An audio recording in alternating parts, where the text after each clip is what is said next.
Egue izaten diez ordu ez sartzeko denboraldi ez da.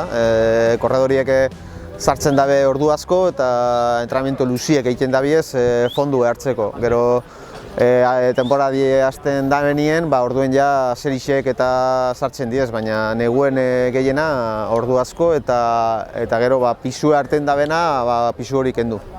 Bueno, aurten gogo handiz prestatu denboraldia, taldian ere 3. urtia da, baina aurten patrozinadore berri bat sartu da, nik uste talde osua gogotsu hasi deula denboraldia, izena aldeun goien eukitzeko. Aia fondo egiten da, baina ez hainbeste egun segidan, ez da, egiten diez astero egun bitan, eta neguen izaten diez 5-6 egun fondokuek, ez da. Eta hori sartzen diez asko, serixiek eta traskotxe asko, eta neguen traskotxe ez da sartzen. Desberdintasun hori da.